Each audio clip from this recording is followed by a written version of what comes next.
Welcome to the Sound Experiments Podcast. My name is Zachary Cook.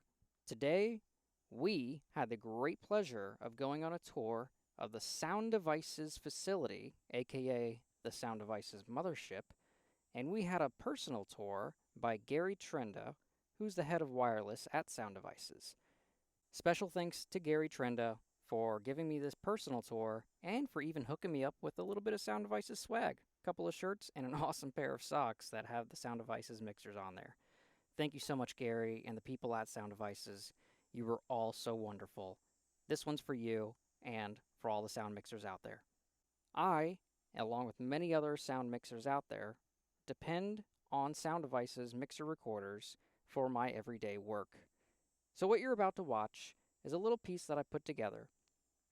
Unfortunately, the industry has been on strike for a few months now, and it doesn't look like there's going to be any end in sight. So, I've been traveling across the nation looking for odd jobs here and there, and I figured since I was in the Wisconsin area, I would go ahead and see about taking a tour, which they were nice enough to allow. So, you'll be seeing a series of images from my career using Sound Devices mixers, and of course, we'll also be posting pictures that we took from within inside the facility, which we will be discussing throughout the podcast. So make sure, if you'd like to see that you check this video out either on YouTube or on our website, thesoundexperiments.com. My name is Zachary Cook. This is The Sound Experiments. Enjoy. Welcome to beautiful Reedsburg, Wisconsin, and here we are at the Sound Devices Mothership. Now, forgive the noise in the background. I have ambisonics going on my Rode NTG1 right here into my Sound Devices MixPre 10-2. And today we are touring the Mothership. My name is Zachary Cook. Welcome to the Sound Experiments.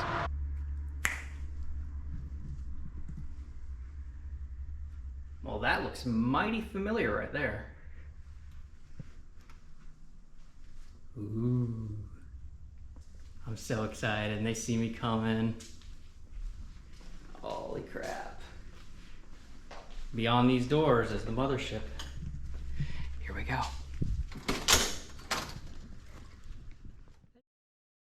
Yeah, I always expect these places to be in the middle of a big city somewhere, you know? Yeah. Like, oh, we're in Chicago. Yeah, well, it's kind of an interesting story because the guys that founded the company are. One second, let me get it. There we go. And rolling. There we go. So yeah. So it's an interesting story that Matt Anderson, who founded the company, grew up near Chicago, was working in Chicago when he decided to start Sound Devices, and came out here because of a startup facility where they could kind of co-locate manufacturing in a place in Reedsburg called Hankscraft, which is still there. Okay. And then as they sort of outgrew the space that they were renting from Hankscraft, then they purchased this building and moved in here. So this place was already here. This place, yeah, and if you saw, there's a giant American flag when you come in. So the reason for that is the previous business in here was a flag distribution company. You'll see the downstairs with all the loading docks and everything for the trucks. That was actually the first thing I noticed coming up the hill was the big flag, and I was like, Yeah. I wonder if that's it. And then like a big icon right here. Yeah, and so and it is kind of, people around here know the giant flag. It's been here for a long time, and it blew over in a big storm, and they actually put it back up. That was like do we want to keep this huge flag? And we're like, yeah, it's been here for a long time. It's kind of, people know the building by the huge American flag. I had a lady yesterday. I was at the Reedsburg Library, and she saw my bus. So I have a big school bus that I travel in now, and parked outside of there, and she's like, oh, where are you from? What are you doing in town? And I was like, oh, yeah, I'm going to see the Sound Devices factory down there. She's like, what is that place? And I was like, oh, I had to explain it to her. Yeah. And she's like, well, now I know. And I was like, yeah, it's like a really popular place with the sound guys. Sure. Yeah, if you're involved in location sound, you've heard of Sound Devices. Oh, yeah. But, if you just live in Reedsburg, Wisconsin, you may not have ever really run across any Sound Devices product. They're probably thinking Sound Devices, like ultrasound devices? Like... Yeah, I'm sure the people here can tell you we get interesting calls about people with, I've got a problem with my cell phone or something. Oh, really? Some random these people must make sound devices. They look at you on the local listings and they're like, they can do it. Yeah. Can you guys install my home theater? Can you fix my car stereo? Any of that sort of stuff. Yeah. So not so much. All right. Important stuff first. Oh, this is why you're asking me my shirt Yeah. size. Thank you so much, man. There's your swag pack. Oh, dude, this is awesome, We've dude. got it's a 25th anniversary I shirt. know. I'm so A excited. Nexus shirt, and then the coveted 8 Series socks. Ooh. So that, and then they've got Mix Pre on there as well. Oh, I'm taking a picture of this and putting it on the podcast for sure. These people are going to see how dope this is. Yeah, those are, like, you can't buy them anywhere. They're tough to come by. So. That's amazing. You mind if I just leave them right here? Show it, please. Okay. Yeah. So, all right. Well, let's see. Where do you want to start? So, Well, first question is, how many people actually get to come here as sound, mixers and explore the Mothership? Because you guys are so far out here. yeah, I think as you said, it's more just a location thing. Like if people are in the neighborhood, we'll give them a tour, but we don't do a ton of tours. Mm-hmm. A friend of mine, Matt Weifel, I think, is in town up at the Wisconsin Dells right now. And Okay. I was like, "What you doing so close right now?" Like, Yeah. he's like, "Oh, I'm here for vacation." I was like, "Oh, I'm here for the tour and sound devices." He's like, "What? I forgot they're over here." Yeah. How did you end up being in Oshkosh? So I have a friend that lives up there Okay. that I've known since 2006. Okay. And her husband, and her kids were doing the air show, or they were at the air show, I guess. Yeah, and the they're like, Flying "Hey." is that's the biggest air show in the U.S. Yep. Right in Oshkosh. So I was heading from the West Coast over because we're on strike. Mhm. So I was like, yeah, I'll come visit and hang out and all that. So sure, I haven't been to Wisconsin since 2006. Okay. So it's been a while, and came out here, and then literally I was getting ready to head back to Minnesota because I'm heading back the other direction. I was like, isn't Sound Devices out here as well as Harley Davidson? Yeah. Screw Harley Davidson. Yeah, do all the big Wisconsin companies. That's right. Yeah. It's funny, I know a couple of these people that are on this wall. Yeah, so we started doing this, I think, over COVID, just getting pictures of people who are still out mixing. And so as soon as you come in, you see like people who are Sound Devices users in sort of a variety of spots. We try to put pictures up that, like there's somebody working in the Arctic, and there's somebody else working in the jungle, and there's somebody else just on a film set, and just give people a feel for like all the various uses that the mixer recorders get used for in the field. It's so awesome, yeah. And you look at all the different setups, which I always love. Like everybody's got a slightly different setup. No two setups Mhm. are ever exactly the same, which Yeah, is as you so know, like amazing. every mixer's bag is kind of a personal thing, and then Mhm. maybe you've got a bag and a cart, and your cart's always like a very sort of bespoke, like this is exactly what I think of the right sound cart should be in terms of like size and weight and portability, and the ones where you can grab the bag right off the top, or ones where it's sort of like everything's sort of racked up. And Yep. I suppose it also depends on what kind of part of the industry you're in and what your kind of typical day-to-day is for your different workflow, right? Yep. Running gun, sitting down in the studio, or Yeah. all different setups. So we've got the different clocks up because every one of those is a place that we've got a location or folks working, or just we're supporting that area of the world, so you can look up and be like, oh, what time is it in the UK? So like for me, working more with the wireless product, like we've got a whole facility over in the UK that not only does design for the wireless product, but also we manufacture some of the wireless product over there. Okay. So yeah, United States, UK, Germany. What's the last one down there? I can't see it. Last one's Taiwan. Taiwan. Wow. Yeah, that is all over the world. Yeah. So some of the PCB work is in Taiwan. We used to have a service center in Germany. We've still got sales staff in Germany. Okay. So. Got a friend over there, Therafani, another sound mixer. Oh, cool. So accounting's over that way, Counting. Yep. and then in here is tech support. So we've got tech support here and in the UK. So when I call, this is where it comes. If you call and somebody in the US answers from tech support, it's generally one of the 4 people in here. It is. It's true. So, yeah. So this is Zachary, everybody. Hey guys. Hey, Zach. How Your you doing? production sound mixer of the day. Yep. You're here to get the tour of the Mothership. From Florida originally, currently in LA, but strike, so we're just kind of taking some time off and traveling around, and which I had to come here. I was like, this is like the place. Yeah. Like there's very few places I'm like really wanting to go to in life, and this is one of them. And just looking around right now, I'm like, I wish you guys could see what I see. It is amazing. It's like paradise. And I'm using my ambisonic mic, which, thankfully you guys are so nice to put ambisonics in built in. What kind of ambisonic mic? This one is the Rode NT SF1, yeah. Okay. I've seen that one, and then what, Sennheiser makes one? Sennheiser makes one too, yeah. Okay. And there's a Russian company called Octavia that makes one as well. Oh, really? Yeah. Nice. But this one's pretty good. That's the trick. So what do you guys do here? People call, or do you actually repairing units and stuff? So we verify units in our downtime. Beyond that, it's emails and phone calls. Yeah. Nice. You got any crazy stuff that has come in that you're like, I don't know if we can do this one? I mean, that's a normal basis, actually. Oh, really? Yeah, there's Okay. quite a few. I saw one recently that was posted. A gentleman, his bag caught fire. I'm sure you guys might have seen the We photo. saw that one, yeah. 744. Yep. Yeah. Yep. Oh my gosh. Toasted it, and then one of your guys here was like, "Send it in. We'll give it a crack." And I was like, "Oh, I would love to see you guys do that one." Yeah, they get a kick out of that sort of stuff. 'Cause, yeah, we've seen stuff that's come back from like being in the rainforest and had a fire ant hill built around it. I saw a video online of that. It was just like, oh my goodness. And they like took what was kind of a trash bag off the thing and like dusted the fire ants off of it, shook it out, and it was still working. You're just like, how in the world? So, That is one thing I will say. Like, no matter how hot it gets, or dusty, or cold, or whatever, it just keeps on ticking. Unless the battery pops out of mine, it Yeah. never has a problem. yeah, and you'll see some of the environmental test stuff we've got downstairs where they, cook stuff and freeze Oh stuff. man, I'm so excited. They've See, this got is why I came a here. shaker table thing to go, vibrate it and make sure nothing comes loose. And yeah, so there's a lot of testing that goes into it, and a lot of just the mechanical design to make sure everything's pretty solid. Mhm. But yeah, so in tech support they've got kind of one of everything. So if you call up and have a problem, like they can Yeah, have you we've send got in a config file and then load it. A big closet of stuff. Yeah, It's just like everything. load it on You a could box. Holy cow! You know, CL12, CL16s. I Yep. see Scorpio, 888, 833s, Nexus. MixPre's, the new Nexuses. Oh my! Yeah, So- let's go. and then we also have, we support a lot of MIDI controllers from other companies. I used to have too, that icon so- platform right there, Yep. Yep. So we test them out, and and I currently have that one right now. There you go. Yep. Yeah.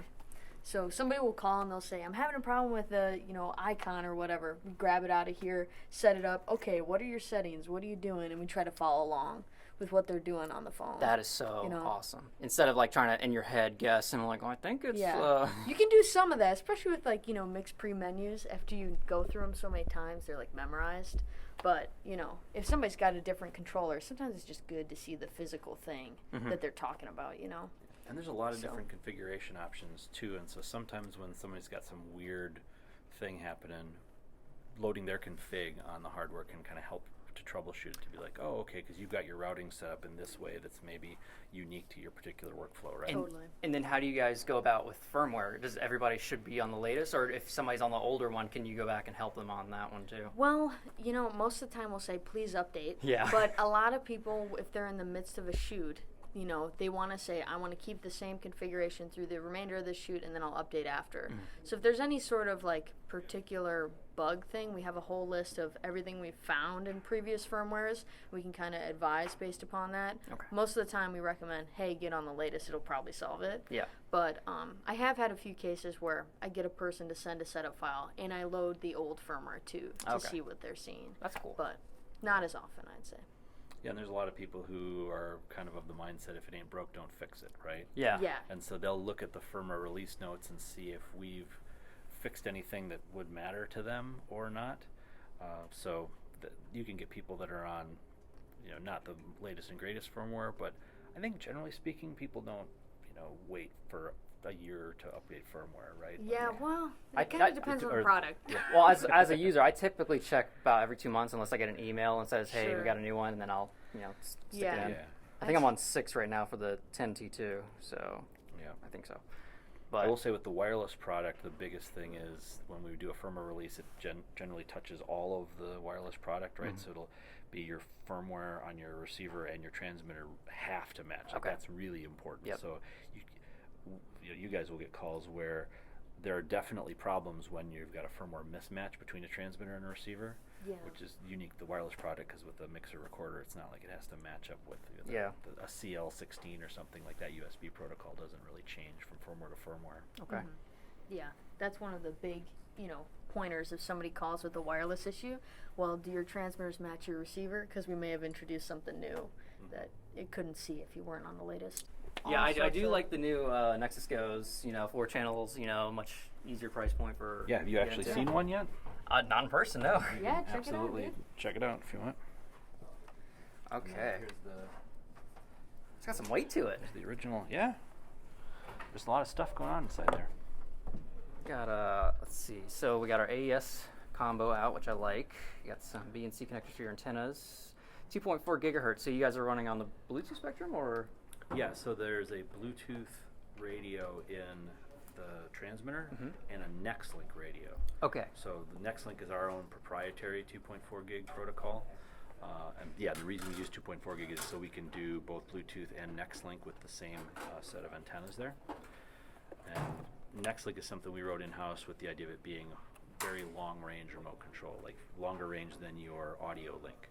Basically because it's a very low data rate. Like you're sending power on off, you're sending frequency changes, you may be sending time code sync, but none of that is really, it's not like you're streaming audio over it. So if you're doing smaller amounts of data, you can do narrower bandwidth signals, and you can get really good error correction and really good range out of it. This is so pretty. I love the tactile knob, the little button there, and it's touchscreen, right? Or is it not? Yeah, let me grab And now I've got an A10 sitting in front of me with some Monarchs. Steal one of these.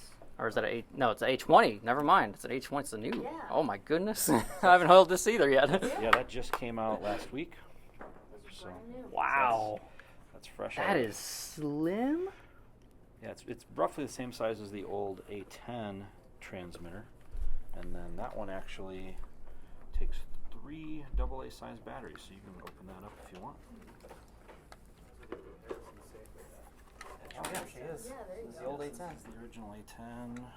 Oh wow. So it's even a bit lighter. I mean, It when is. You throw the batteries in there. Depends on what batteries you use for what the weight's gonna be.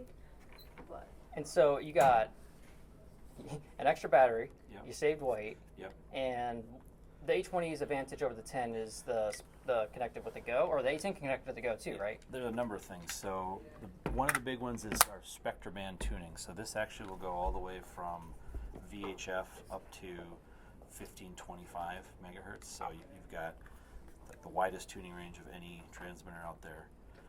So the Spectraband's a big deal. The input on here, it's essentially an 8 series mic pre plus an AES input plus lav input. Wow. So you can run a lav mic just like you would with an A20 Mini, but then you can also run a digital signal into it, AES3, AES42 if you've got like a super CMIT boom mic. The firmware that actually just came out yesterday, we allow for 2 channels of recording.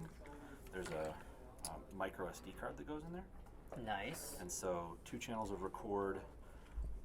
Your Super CMIT's got a processed and an unprocessed channel on it if you were using one of those, right? So that way you can record both internally and you can pick one. I think most people are generally going to send the processed channel across the audio, wireless audio link, and get that at your Nexus receiver. All right, so a lot of cool options with that. And you have full-blown mic pre on here, so you can send, analog line level signals in if you need to. Gives Put you it a on lot the of end of a boom flexibility. pole with your. Yeah, and so really any boom mic that you want, it provides 48 volt phantom. And that's one of the reasons that we do 3 AA size batteries in here, is to give you good runtime when you've got something that's a little more power hungry, like 48 volt phantom, or for sure like a Super CMIT, like a AES42 mic takes quite a bit of power. In fact, it draws more power than the actual wireless transmitter does. Wow. So you just need extra battery to do that and have decent runtime. And the Monarch. Yep, the Monarch comes with both of them. You get a pair of Monarchs with the Nexus or with the Nexus Go, Nice. with the little clamp. So, clamp it right on the side Stick of it your around bag. the bag, yep. I think, and most guys that I see tend to just set it up kind of like this in a fashion. So I do. Yeah, I used to have some old Shure shark fins, and yeah, I just put them right here on the front of my bag and just pointed them outward. Yep. So this is an Omni antenna, so it's not as much gain as a shark fin. But the reason we send this with the Nexus is because it does cover 470 to 1525. Okay.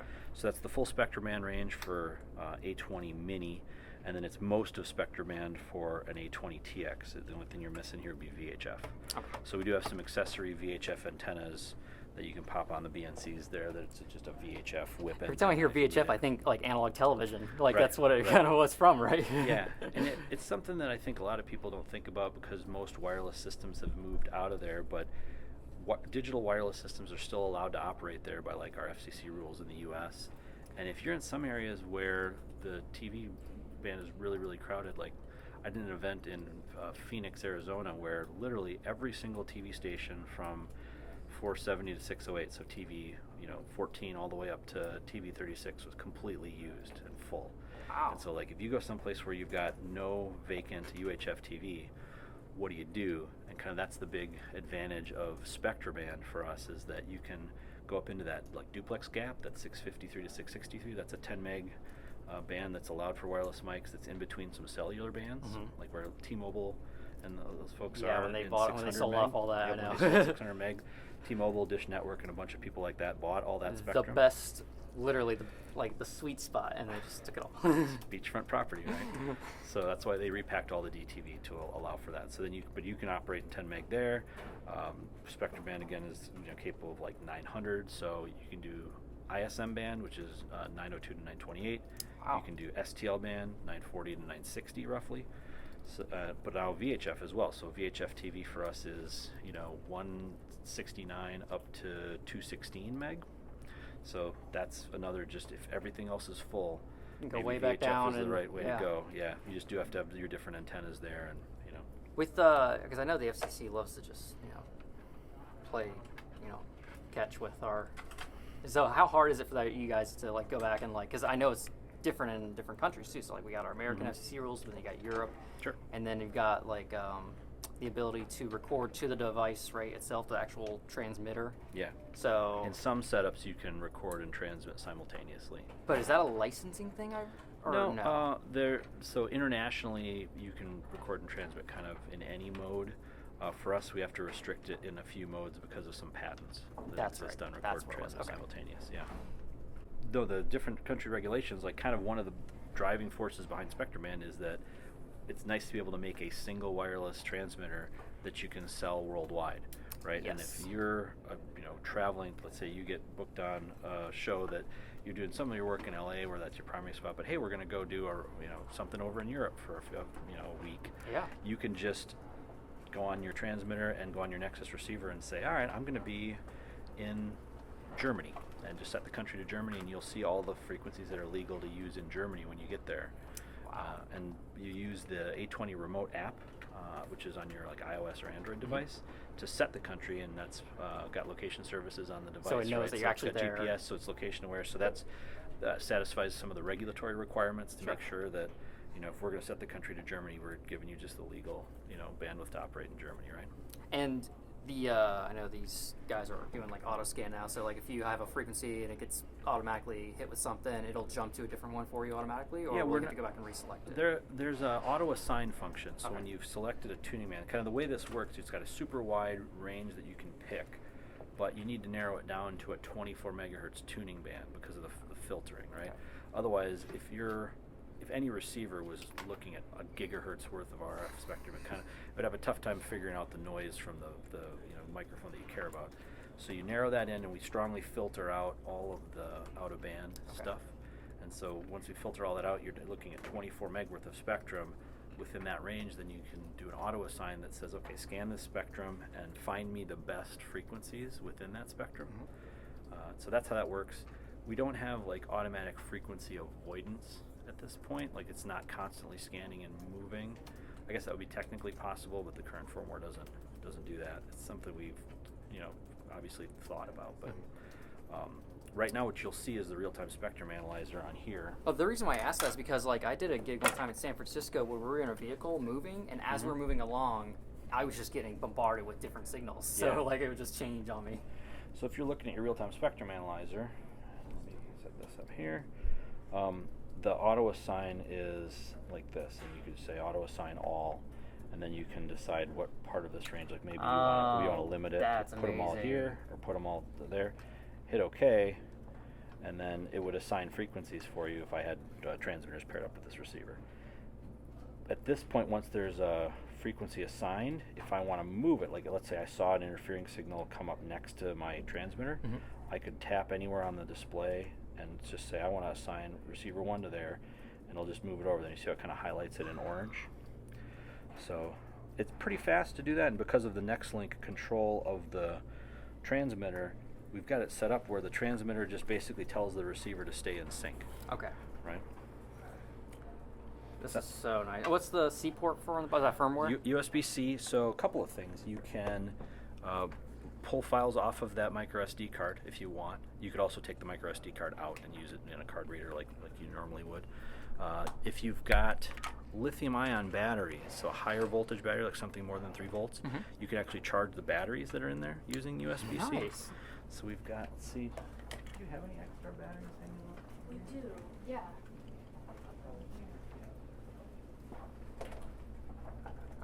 I just love when a product is so well thought out.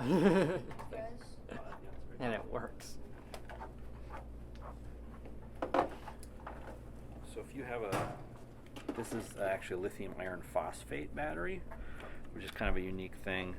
This is mainly because we've got some users who are very concerned about going green, right? Kind of low environmental impact.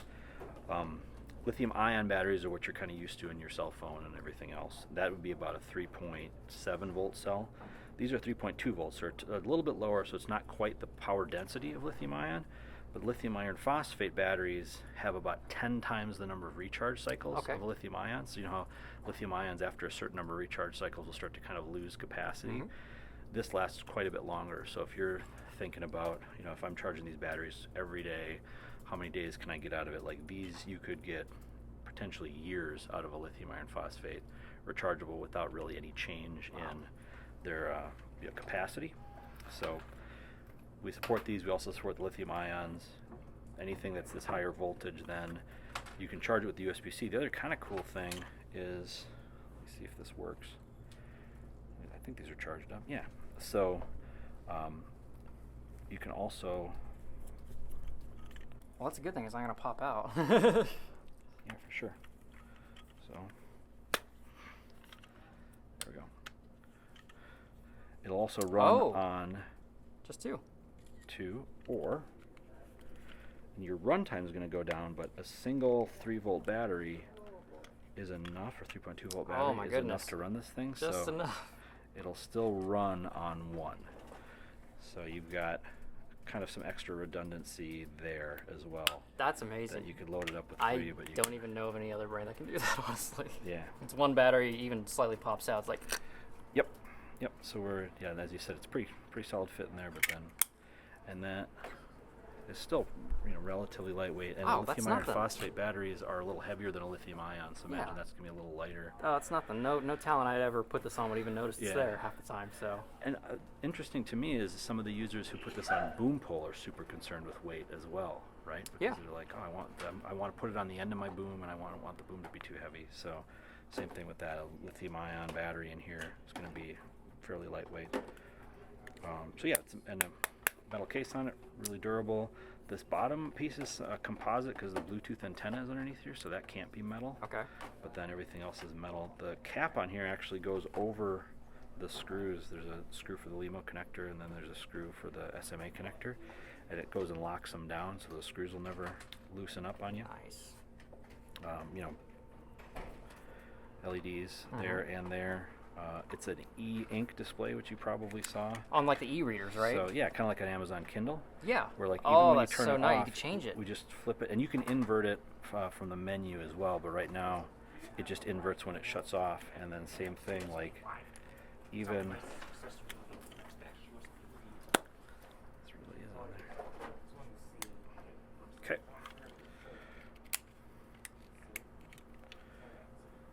So it holds that. So this is just the generic name of the transmitter. Right. But it'll hold your transmitter name. It'll show you the frequency. It'll show you what the battery life when the batteries were pulled out. So it's persistent on there. So we're trying to save people from having to like put a bunch of labeling tape. And things on your transmitter and see what's there. And that means you can always change it too. Yep. Yeah, and it's easy. You can rename this from the Nexus. You can rename this from the A20 remote app on your phone. Oh, nice. So it's a lot of the function that we had in A20 Mini, and that's kind of the big, we're taking the A20 Mini functions and then putting it in kind of a form factor like the old A10. I read about something that the A20 Mini that will vibrate for... This one will. This one will vibrate, okay. Yeah, there's an ID function. When you press ID on, again, on your app or on the Nexus, it'll start flashing the LEDs, and it'll also start vibrating. There's a little vibration motor in there, and it'll start vibrating the thing. So Like, hey, you gone too far. yeah, and I think probably most common for like a production sound person would be, if somebody forgets to bring their pack back, you just hit the ID function, Starts rattling around if somewhere. talent starts feeling their pack vibrating, or if it starts vibrating where they set it down on the table. Yeah, that's awesome. It's bring this home. And you could rename it to Return to Audio. Yeah, exactly. Right? So. All right, we'll find you. Yeah. I am blown away by how just advanced the wireless has come in the last few years. It's amazing. You looked at the Nexus Go. So yeah, this is the old G Nexus. This is the Nexus that's been out since about December. We announced it at the end of November. So this just has more features than the Go. It's got the network functionality with a web control. It's like it serves up a web page that'll control all the functions of the receiver. So in a case where you're maybe remoting this far away from your sound cart, you can just pull up on anything that's got a web browser, your phone, your tablet, your laptop. You could pull up the web interface and control this thing as long as it connects to this network port. You can split the network ports out, so like you can make this one Dante digital audio, make this one control. You can combine them so that they're the same, on a single wire. So for that remote application, I'm sorry. Just thinking wireless over internet on Dante is just mind blowing. And the PoE Plus in means what it says. Like you can power this from PoE. So if you have a PoE Plus injector, PoE Plus is like 30 watt PoE. Okay. So either a network switch that provides that, or they make little PoE injectors that sort of look like a laptop power supply. They may be about this size. But they've got a RJ45 in and out, and they put the power on the line. You could have a single network cable going to this that's carrying your power to it, it's carrying your control, and then it's also bringing Dante audio back from the receiver. So it makes it super easy to just put this out wherever you need wireless coverage, right? Yeah. If you want to go really long distance, this is an SFP cage. What's that? So that's like on a network switch where you put in like a fiber optic module. Okay. So you could plug into there, put single mode fiber on here and go kilometers, and all you'd have to do at that point is provide some local DC power. Right, and both of these have this similar DC power inputs. This one's got a redundant DC power input, so you can, whichever one has the highest voltage of this wins. So you can plug two different power sources into here, and then if one goes away, the other one just takes over. And that also includes PoE Plus on the Nexus, so you could have 3 different power sources, and it'll just pick the one that it wants. Failure is not an option. You're not going to lose power if you hook all 3 of them up, I wouldn't imagine. But yeah, the stuff we talked about before were like time code in. So this doesn't hold time code in the Nexus, but it sends time code over the next link to the A20 Mini or A20 TX. So if you are using the record function on there, you can just jam it from whatever your time code source is here. It could be your 8 series mixer, could be a separate, so maybe you're using something like a Tentacle Sync or ambient Locket box or whatever it might be, right? So any time code right in. Yep, just drop it in, sends it out to all the receivers. Dual outputs on here because this is 8 channels expandable to 16. So this can be 16 channels out. If you are using an 8 channel setup, you could come out AES from one and analog from the other if you want to. With the Dante function, what else is cool with this is you can take Dante in and then route it out on here. So again, think about you're setting up a remote location. Okay. Maybe you want to plug an IFB into the DC out here and then take IFB audio off of here that you just put on your Dante network. And so now you've got a little wireless receiver plus IFB that you can just drop remotely. Endless possibilities. I love it. It's a good Swiss Army knife of a I'd say. wireless receiver, right? Does a little bit of everything. I mean, some would say the price point's high, but I think the price point's accurate because if you think about how much you can do with it, there's not anything else that can do that, to my knowledge, at least all in one. You know? And I think if you do a per channel comparison to a competitor's digital mic system, on a per channel basis, it's pretty competitive. Mm-hmm. It's just because this is 8 channels of receive, it seems like, oh wow, this is more than what I'm used to from a 2 or 4 channel receiver. But and of course the best thing is I could literally stick this right here in my K-Tech bag and it'll fit perfectly right there. And it's also got a dock connector on here, so if you are, for people that are 8 series users, that'll dock directly on an 8 series, similar to how an SL2 docks on an 8 series. So you can, throw one of these on an 888 and add up to 16 channels of wireless with just that single connection. Nice. All you gotta do is hook up some antennas and you're ready to go. I would look very out of place with a $10,000 wireless and a $2,000 recorder. Yeah, and I think that something like a Nexus Go is definitely aimed at folks that don't need 16 channels, or That's why I love the Go, if because you're I just feel like doing that's bag like my work, sweet spot right you there. you probably don't need Dante if you're just doing bag work, right? Yeah. So And plus 4 is usually my max anyway. If I'm going to mix more than that, I need somebody else to help with like booming and all that. and so yeah, the count on the Nexus Go is sort of exactly half of the Nexus. So you go from 8 on this up to 16. So this will go from 4 up to 8. Okay. So you can start with 4, and then if you do need to add a couple, you can add that in. And those are done by like a plug-in thing where you go to a Sound Devices website and you can purchase a plug-in. And we've got some options for rental licenses too. So if you've got something that just maybe for a month you need 2 more channels, you could do a month rental of 2 channel license for Nexus Go, and then source a couple more A20 minis or A20 TXs, and you're all set. I like how you guys also still have the old school mix pre's as well, like the original mix pre, and then before you went up to the next versions of them with the time code built in. Well, and as you saw around here, there's still 7 series and 6 series mixer recorder. Original mixes, yeah.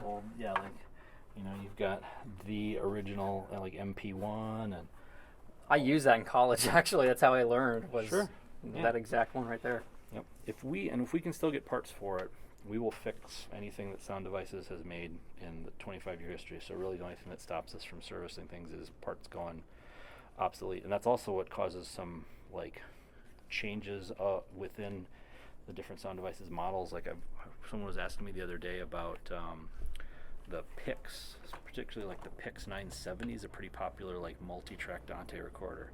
And there were some components of that went end of life that meant we were just going to have to like redesign the entire thing. That's the big that one right there, right? Yep. Yeah. Fernando Delgado, a fellow alumni of my school, uses like 4 of those in his rig. That's Fernando Delgado. He does. Vegas Yep. man? Yep. Las Vegas. He does like the shooting shows. He does the UFC stuff for like what was it called? Ultimate Fighter. Okay. Yeah, he's got a couple of these in his rig. Yep. I was at NAB and somebody had a example broadcast truck. They pull the trailers and trucks in there to show you like the mobile broadcast setups, and somebody's like, "Hey, come in here. Let me show you this." And he really wanted to show me his Sound Devices recording setup with 970s. Now, these things are amazing. If I ever went like all rack, I would go this. Yeah, for sure. Yeah. So we do get a lot of requests to put those back into production. So we'll see if someday we can redesign it enough to make them again. But who knows?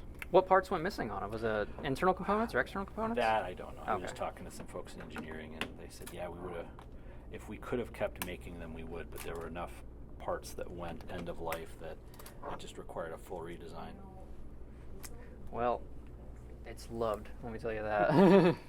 Yeah, and the whole, you can flip this thing down, you've got the drive caddies right behind it. I think the mechanical design on it's pretty neat, too. So, all right.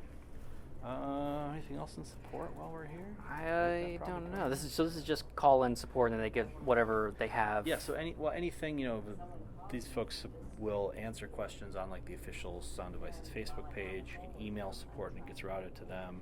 If you call in, and then they're also when something comes in for service, they're usually the ones that have set up the service. Okay. Right, and so they'll actually check it in, and they'll make sure that they can duplicate the issue that they talked to someone over the phone about, and then it goes into the actual service department to get fixed. This is awesome. So all those ones that are behind you, those are all service cases where someone has, some particular problem, or they just want general maintenance on their product. We take it to our desk. I have a 633 here. It's supposed to have a time code issue, so I'm going to test it and see, can I replicate the time code issue? And then once I figure that out, I document it, send it over to service. Maybe they need to replace the battery, real-time clock, something like that. Okay. And they figure it out. So now if I ever send my guy in, it's coming to you guys. Yeah, one of the 4 of us who's Nice. here is going to be checking it out, Yep. for sure. Yeah, unless you're working over in Europe, then it probably goes to the UK service center. Okay. Yep. Which is sort of a similar setup to this, where they've got support staff there that checks it in, and then bench techs. And then that Paul actually Isaacs do does it himself. He single-handedly does every single Every unit repair, that yes. comes in here. Right. We've got to make sure Paul knows. Yeah, if it doesn't have Paul's blessing, it doesn't go out. That's right. Send it back. Yeah. Interestingly enough, Paul Isaacs lives in Madison. Oh, really? In Madison, Wisconsin, and he's got an office in Madison. And we've got a engineering office down there as well. That's awesome. So, Oh, is that the actual office building? I saw that when I Googled the place originally. yep. So, Okay. yeah, if you're in Wisconsin, you search for sound devices, it'll probably come up with either this building or a building in Madison. It almost threw me off And until that- you sent me the actual yeah, address. I was yeah, like, yeah. oh boy. Right. Which is why we send you the address. Like, make sure to go to the factory. Yeah. Because the other office, well, you wouldn't get in. Yeah. But yeah, it's mainly engineering, and then some of the like marketing folks are there. Some of the web team and stuff is there. Yeah. But it's mainly an engineering office. Yeah. I envy your job. I think this is amazing. This is really cool. Well, Like- I came from a production sound background. Okay, heck so, yeah. And I just decided, hey, I love sound devices, love their products, and decided to come here and work. So, Hell yeah. yeah. Yeah, if you like Wisconsin, like we've got a lot of jobs posted right now. Like we've been. Well, I saw trying to the get people- careers. I'm not as smart as that. I saw a lot of the wireless requirements, and I was like, I'm not that smart. I could probably maybe do a little bit of this, but Sure. yeah, I don't know. Right now, I'll stick to what I do know. Cool. Yeah. But yeah, this is awesome. Yeah. Props to you. Yeah. Great to meet you. Nice to meet Thanks you for too. Thank you so much for coming. showing me around. Of course. All right, let's go check out service. Alrighty.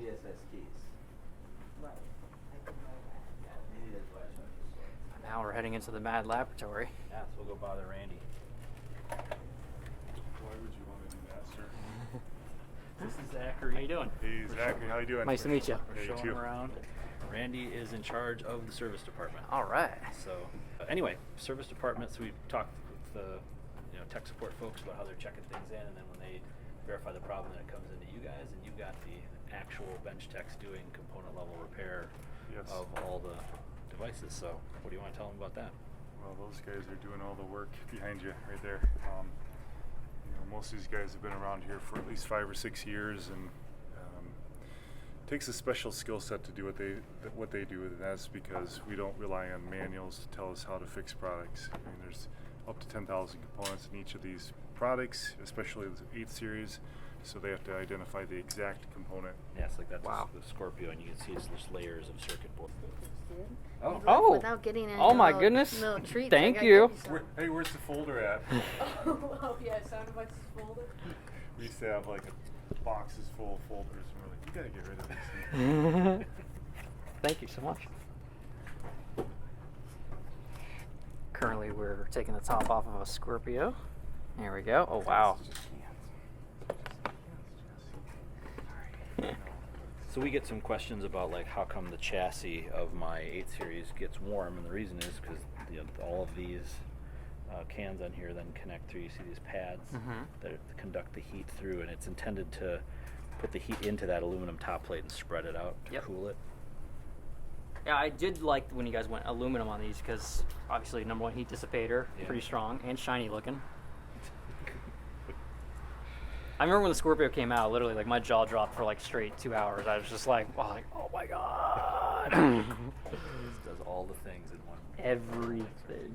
So I was telling them in the other room a couple days ago, we saw a photo of old 7 Series. I got a little marshmallowed. Yes. I'm aware of that one. So is there anything that's come through that you're like, I don't know? Probably the most difficult ones are ones that get dropped in the ocean, Oh no. because once corrosion starts, you can't really just Salt stop. water just eats everything. right? Yes. So I'm going back to Florida here soon. And I'm in South Florida, and I'm not Sure. going to go on a boat, but I did take this guy down to the Everglades last year for a shoot. And when I say humid, I mean I literally felt like I was underwater, even though I was not. Probably the most humid environment this thing's ever been in. And it worked just fine, you Good. know, got me through it and all that. But that was the one thing that worried me the whole time. I was like, man, this salty air is not making me reassured right now. It's like Right. just getting inside the guts, you know, of all the exposed parts. This 10, oh, not the 10, the original MixPre series and the current MixPre series, do they have the same kind of like seals around the edges of all the like when you clamp them shut? to Pretty keep much. stuff from going in there? Yeah, the mechanical team does a good job of sealing it up because they know that these are used in those types of environments. Minus water, of course. But, Yeah. yeah. But they even try to make it waterproof, but obviously with connectors having holes in them, unless you choose a watertight connector, you can't. waterproof something fully. Okay. But yeah, they do a good job of protecting them. So don't drop your sound devices in the ocean because it will not come back. Yep. Or it'll be an expensive repair. Right. Yeah. So what are you doing right now on one of those guys? Oh, well, I was just checking some voltages. One of the big things that I end up talking to people about is the factory test, right? Because things get built here, we've got a factory test procedure for all of the different products, and when something comes through the service, they can again run it through factory tests, and it goes through all of the different running test signals through it, calibrating it all, and so when you get it out of service, it's not like you just took it apart, soldered a new component and put it back together. Like there's a whole other process to it. A full checklist, top to bottom. Yeah. Which allows us to do. I don't even know what's the warranty on service. It's a full 1-year warranty. Okay. Yeah. So yeah, anytime you take something apart, you potentially risk introducing a new failure. So we want to make sure that it goes through our full production test suite, and that's why we do that. Heck yeah. We're very confident that if we're just going to replace a resistor or something, that the technician is just going to replace the resistor and it's going to work. But there are other times when a customer may not realize that there's another problem, and we can identify those problems with our test. So if I, let's say, have an issue with something on my time, it's not necessarily an issue. It could just be a function of the recorder. For example, if you watch my counter, you'll see it skip a number every once in a while. Like it's counting, but it'll hesitate and it'll skip a number and it'll kind of like, and it'll catch up. Mm-hmm. Hasn't caused any issues or anything like that, but is that like a normal function? Or I believe that's just the refresh rate, but Gary, do you know more about that? It might be the refresh rate of the LCD. I think that's true. Yeah, like it's trying to update, frame by frame by frame, and at some point, the display can't draw it fast enough. And I'm also running ambisonic, so I'm basically putting it through its paces right now. Sure. Which love the ambisonics mode on these things. Good. Yep. I use it all the time. So I work in sound design mostly outside of production audio. Like I love doing sound design for movies and stuff. And I use this thing way more than I need to because it's just fun. Just hear everything and post binaural. It's like, oh yeah, that's what it's going to sound like later on. You can hear the sounds moving around Yeah. and everything. Yep. So if I snap my fingers here, it's like right in my right ear, Yeah, cool. But yeah, I love all the cool stuff that goes into it. I have one more question for Tech. I totally spaced on it. Give me one moment. No problem.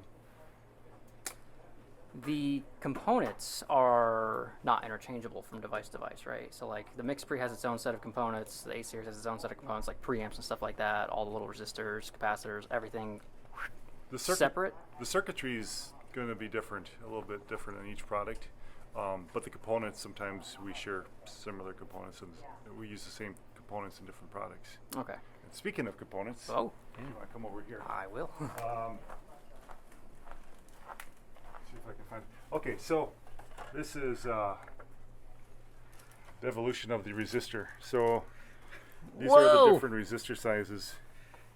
They won't believe it if I don't show them. Yeah, so. no problem. Yeah. So we started with the 1206 size. That was somewhat common when I started working on sound devices. But the old 201 is smaller than a grain of rice. Yeah, it looks smaller than an ant. I mean, it is smaller than an ant. Yeah. Or like a gnat fly, I would say smaller than that. So it makes sense. You've got some sort of magnifying device at the bench when they're trying to solder. And I was about to say, how do you solder something that small? Definitely microscopes. We rely on technology to. Yeah. And you can't really get a soldering iron on it, so a lot of that stuff it's like a hot air, very focused hot air. Just melt it down onto the. And a really small like tweezers kind of thing. That's part of the you don't just need to be able to read a schematic, but to do that sort of service, you have to have a pretty steady hand and be very detail oriented about how to get in and swap out these components. Oh, I bet. How big or how small are your capacitors these days? That's the same size basically. The capacitors and resistors are. Of course, it depends on. Battery. It depends on what you need the capacitor to do, but where are they? They're over here. 0201. This is an 0201. So here, they're in the reels, but Oh my goodness. there's probably, 15 or so in there, maybe. I can't even get a picture. It's so small. And that holds power, a little charge. Well, yeah, or filters the DC or whatever. Oh, depending on okay. the So you guys aren't just using it for like a regular capacitor. Yeah, we might need a bigger capacitor for power circuitry or something like that. Right. That's what I'm but used to seeing. Yeah. Yeah, capacitors, as you said, they store charge, but depending on the capacitance value, they might store charge for a very small amount of time. It might be a part of a circuit that does something like audio filtering or even RF filtering. Okay. It just depends on the design. Yes, I know. All right. You guys are familiar with that sound, I'm sure. Yeah. Do you need a new battery? I got L mounts in here. They're Okay. just getting fried right now. So Good. Did you want to take them to the test area or? Yeah, we'll bounce through there just briefly, and then I think we'll go downstairs. Yeah. Cool. I guess downstairs has the same thing, so. Mm-hmm. it's up to Oh, you. yeah, I'll just show it to him downstairs. You're right. Sounds good. Let's go over this way. sounds good. Yeah, Thank you so much for showing me yeah. around. Appreciate you. Yeah. Have a good day. You too. Yeah, I so much appreciate you taking the time out to do this, man. Like, I don't know how many people actually get to come out here and visit, but like, No, it's not many. You're the first tour we've done for just like a, production sound mixer. I think probably in the last couple of years. Oh, wow. Okay, question. Do you guys actually do any sort of like collaboration with other like manufacturers? Like, for example, K-Tech here. Mm-hmm. They have these bags. Yeah. Do you just make it and they make the bag around it, or do you guys say, hey, this is our dimensions, you send it off to them? Do they get any sort of advance like notice? Yeah, I mean, I think specific to bag manufacturers, like we have a good relationship with, the folks at K-Tech, the folks at Orca, and so definitely we will give them whatever information they request as they're designing a bag around one of our products. And I know some of their bags are trying to fit more than just a Sound Devices product. Mhm. Some of them might be more device specific. But yeah, it's really, we've got a good relationship with them, and they'll, even particularly like Timo at K-Tech is great about providing bags for us to use in our photos and stuff, right? Because he wants us to show a bag setup with one of his bags. That's the only other place I've toured was this K-Tech factory down in Oceanside. Met Tino and the team down there. They're awesome people. Yeah, they were amazing. And this was something that always like makes me like think, like, do they like have like backdoor conversations? Like, hey, we're coming out with the thing. You might want to make a bag for this, or like. And you probably find this as well. Like, it's not a really big industry, right? Like, everybody does tend to know everybody, and I think, there's some friendly competition between, manufacturers of similar products, but then when you're talking about manufacturers of sort of like symbiotic products, it's very much in all of our best interest to, work collaboratively, I would say.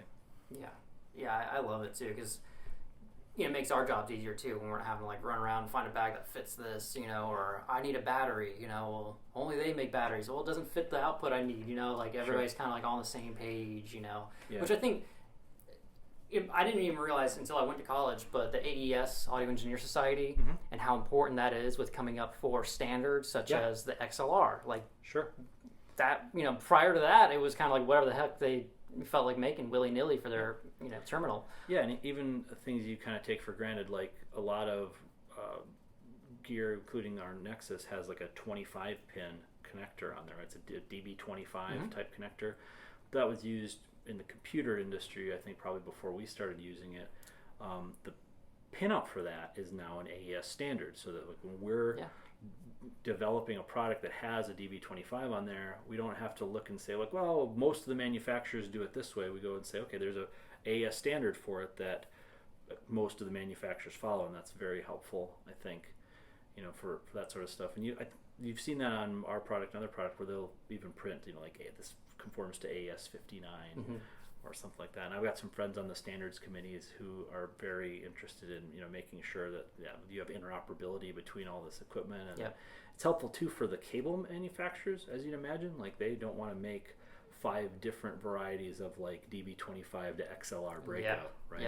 Yeah. And then also, not only that, but when you've got, let's say like Dante, which everybody should be using, but surprisingly not everybody does use, and I think Dante's incredible for what we do. Well, and Dante is interesting because there's a company called Audinate that Dante is their audio over IP protocol, right? And so anybody who has a Dante-enabled device has to get it from Audinate. So it's not necessarily like there are standards like AES-67, which talks about how do you transport audio over IP. Okay. But Dante, in some cases, can be interoperable with AES-67 gear, but isn't always. So as with anything, there's a lot of different ways to do it. And as you start getting into the different things like audio over IP, there's an AVB standard and now AVB Milan, which is an interoperability add-on to AVB. You've got Dante, you've got AES-67. I mean, many years ago there was stuff like CobraNet was one of the early audio over IP systems, and so there's a lot of different standards out there, and it would be nice if everybody used the same thing, but I just don't think in the environment we're in right now that's really going to happen. But to your point, like Dante is very common in a lot of audio equipment, and that's one of the reasons that we use it, because it's so common in the gear that our users have. Yeah. Well, it's good because that's what we were trained on back in college too. It's like, hey, Dante, this is what you're going to be using in the future here, kids. Yep. It's like, oh, sure. Yeah, and one of the advantages of having a company like Audinate behind something like Dante is Dante Controller is not a Sound Devices product, right? But it's how you route audio from a Nexus or from a Scorpio or from an 888 on a Dante network. And so because we license it from Audinate, then their Dante controller utility works with that. There's some other software that Audinate has that's similar to. You can build a large Dante system of interoperable devices from various manufacturers. Nice. What's your favorite product? I'm always excited about the stuff that just came out, like A20 TX, because I think users probably don't think about how something like that, the amount of time it takes from initially talking about what do we want that next transmitter product to be to actually releasing an A20 TX into the wild. The Nexus before that was kind of the same thing. Like that was 3 or 4 years of development. Wow. For the Nexus, from concept to final product shipping out there. So I'm excited about what's coming for the wireless product as well. But my job is nice because I get to both support the existing wireless product, but then I have some influence on new products. I get to talk to the folks on the product team and the engineering team, and it's neat to see what's in the works as well. Yeah, I love like the kind of the surprises, because from our perspective on the other side of the fence, as the guys are using the products and stuff like that, we're always kind of like talking, messaging one another, having a meeting. You're like, hey, what do you think's coming up next? What do you think they're going to do? Hey, I wish they would do this. Do you think they're going to do that? Oh, we'll just have to wait and see. And then whenever a product announcement comes out, it's just like, it's literally like Christmas every time. Like, it doesn't matter what the product is, it's Christmas for us, because we finally get to see something new that it's probably going to make our jobs easier, make our lives easier, and it's usually an improvement on the previous iteration. So it's always, is there something that came out recently besides the wireless? Like, when the Scorpio came out, what was the response for that to, you guys? Yeah, I mean, the Scorpio was obviously kind of a game changer because it was a whole different mixer recorder platform from us with all sorts of different features. And I think that's also been a platform that you've seen it develop. The initial Scorpio seemed like a more direct replacement for what came before it, but then since then we've added things like a real-time noise assist, noise reduction plugin, and Dugan Auto Mix is in there. Dugan Auto Mix. You can do a regular auto mix, which we call Mix Assist, and then you can do the Dugan Auto Mix if you want. All the different like we're on version 9 point something for the software now, right? So that all of the evolution from version 1 to version 9, all the different features, and that you're talking about. The people asking what's coming next and what do you think they're going to do. Like Paul Isaacs is kind of the public face of that product team, right? But Paul and all the people that he works with are very much just out there listening to users, and they're talking about their workflow, and they've got suggestions. And so we really try to listen to what customers want. And a lot of times there's varying different workflows, and what Paul and his guys are trying to do is figure out a feature set that works for some sort of varied workflows, right? It's not just built for a cart system doing film. It's not just built for a bag system doing reality TV. It's not, just built for episodic. It's got features that can kind of be flexible and work in any of those environments. And that's a kind of a big challenge. And it's cool to me to see what those guys come up with to try and meet all the different requests out there. And we do take all those requests, and we've got a big list of all the different feature requests, and see if we can get them into the product. And then obviously we're talking about new product as well. Like what does the new product have to meet the evolving needs of the market. So it's really interesting to see all that. I personally like when you guys came out with so the big selling point for me on this recorder right here, the Mix Pre 10, even the original Mix Pre 6 that I had, was the fact that ambisonics was kind of like an option to buy and have that installed, because that was really where I was heading towards. So just having that option where I can go into the menu, quickly set that up, and have binaural decode in real time was amazing. Instead of having to, because you can channel link all the 1 through 4, you don't have to try to gain match every single one perfectly dead on, Right. and then go into post and have to run it through a algorithm to turn it into an actual ambix or a Fuma file. So things like that, it's just amazing, because you're not even prioritizing the top lines of gear like the 8 series. Even this little guy right here, you got mix assists, you got denoise, Sure. things like that. I don't have denoise right now, but I did buy the mix assists, and it's a Okay. big help, because when I'm running all 8 channels, Sure. it's like I can't not handle all this at once. Just turn that on, step away. Yeah, if you've got a panel discussion or something with just a bunch of mics going, it's super helpful to have any sort of an auto mixing function. And yeah, that is something that the platform being capable of it, and then guys like Paul listening to the folks out there who are doing ambisonic recording, and just saying there's nobody out there is really focused on what we need as folks doing ambisonics. And so the headphone monitoring and that sort of thing is fun. I didn't realize also how just field recording, how popular something like a Mix Pre is for field recording, because the mic preamps on it are just so low noise, and they got just a ton of clean gain. And so when you're out and you've got a very nice condenser microphone out trying to do some recordings in the field, it really meets that kind of the needs of those users as well. So that's kind of what we're talking about. You can be out recording nature sounds, or you can be doing ambisonics plugins, or you could be doing a just usual boom and some lav mics for And the film and TV. built-in limiters as well. Let's Yeah. not forget that. I think that's a big thing, because I can really smash this thing and it'll still sound good. Whereas I think other ones that are purely digital based, we're not going to name manufacturers, but we know if it's only that, it can be kind of harsh, to just tune it right before you clip. Because a lot of it has look ahead kind of clipping or stuff like that, but I think that's not as good as an actual physical, an actual limiter, where it's hitting it and just bringing it back down. Yeah. And something about the limiters in these that just sounds so good. Like when I hit it hard with the wireless, it just sounds so good. Yeah. Well, and I think a lot of that is kind of the Sound Devices DNA. Like Matt Anderson, who is the founder of the company, is an electrical engineer and was the guy that started out designing mic pre's and limiters, and he's been doing it for over 25 years now. And so bringing all of that expertise into these products, he very much thinks about, not just what does it say on the spec sheet, but when you go and use it in the field, how does it sound? Right? When you plug a real mic into the thing, or when you overload it with a bit of a hot signal, how is it going to respond to that? And you want it to sound good. Same thing with 32-bit float, right? You don't want to have to worry about clipping.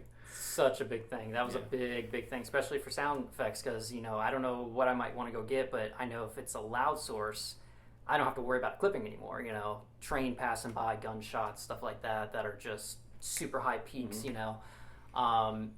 And that translates through the different products. We've got this idea of gain forward in the wireless transmitters, and gain forward is still just a wide dynamic range preamp, just like we've got in an 8 series or a Mix Pre. But what that means in a wireless mic transmitter is that if you've got, so the new A20 TX just came out, so I know that spec off the top of my head. It's 140 dB of dynamic range. That's a lot. It's essentially an 8 series mic pre in small wireless transmitter. So being able to take that, and then it's a digital system and it uses floating point, and so we're able to send the signal across the wireless link and get to the receiver. And then we talked about the receiver having an analog output or digital output. Those digital outputs have also over 140 dB of dynamic range. So you're really just able to capture the mic, not worry about clipping at the transmitter, send it all the way through, and that's where the gain forward term comes from. If you're digital all the way to your mixer, the first place that you really need to adjust the gain for your mic is at the trim on your mixing console, which I think is where you as a production sound mixer want to be doing. Yep, exactly. If it gets too hot, I don't have to like, find where it's coming from, what's too hot, let me go turn down your mic gain on your pack, just whoop, little knob twist and I'm done. That's such a convenience. Yeah. Last question. Sound Devices was recently acquired by a bigger company that shares other companies under its umbrella. So, sure, yeah, Solid State Logic being one of them, a big one. And if you can't answer this question, it's fine. Is there in the future, or is it like cross? Like, hey, we have this technology, you guys have that technology. Can it be shared technology moving forward, or is it be still like Sound Devices does your thing, SSL does their thing, Slate does its thing? Yeah, so the company is called the Audiotonics Group, and they own a lot of the digital mixing console companies or even analog mixing console companies that you have heard of, like SSL and Harrison on kind of the studio side, Digico, Allen and Heath, Calrac, Allen and Heath. Yeah, and we have small mixer recorders, but they're also digital mixers, and so it really, from my perspective, it's been both Sound Devices is still Sound Devices. The team that was here before the acquisition is still the team that's here designing now. It wasn't like the company was purchased and then went in a different direction. Like Sound Devices is still Sound Devices. Our product roadmap is still our product roadmap.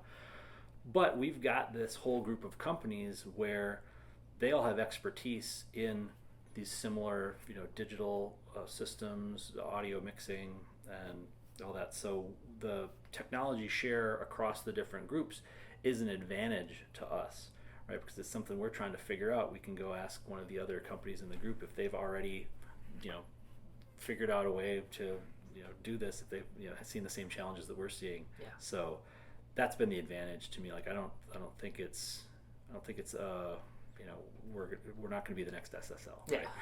Well, that. Nobody's expecting Sound Devices to start making giant 48 channel boards and stuff. Right. But right. Yeah. But there's definitely some advantages to being part of that group of companies that make similar products. Yeah. The reason I'm curious about is because Slate makes kind of like these digital modeling microphones now and digital modeling headphones, and I'm just kind of in the back of my mind, I'm like wondering how that could in the future it can kind of come together. Well, one example that I've talked to people about, like Clang is part of the Audiotonics group and Digico is part of the Audiotonics group, and now Digico has Clang integrated into their mixing consoles, and the Clang technology is you'll be interested in this from an Ambisonics side of things, like for musicians in your monitors that they wear for like concerts and live sound sort of stuff. They have these molded in-ears that they have on, and they've got a wireless receiver that they have on, but then the mix that they get from their monitor mixing console, which is a Digico console, you can then add this Clang processing to it, which allows you to then place in space in like a 360 degree space your different items in your mix, and so you can really do some. I've listened to some demos of it. It's very impressive how you can, get a much wider mix and a much more, nuanced mix of where everything's placed in your sound field than just your typical pan something left or pan something right. Right. And so that's been a cool, synergy between two different companies of the group. And so I think that's kind of what people are expecting, and certainly there's a lot of different ways that could go. And I don't have any specifics on it, but I think that's going to be an advantage. Anything special for the 25th anniversary of Sound Devices, or are we just celebrating 25 years? Yeah, so we made, you might have seen this, we made some silver Mix Pre 3s. Oh, yes, it did. I think it was maybe 8 of them that were given away at the different trade shows. So we gave one away. Like little baby Scorpios. We gave one away at the NAB. I know we've got another giveaway coming up at the next trade show for us. I think is IBC, which is a European trade show. It's in Amsterdam in September. So that was kind of our 25th anniversary thing, and also we've got some 25th anniversary swag. I do, yeah. Thank you very much for some swag here today. Yep. But, well, Gary, we're going to end this podcast here for the people listening, and I just wanted to thank you on the air here for showing me around this place. You have no idea. This is like Toys R Us for kids, for an adult. Yeah. It was my pleasure. Yeah, thank you so much, man. Have a great day. All right, thank you. Take care, guys.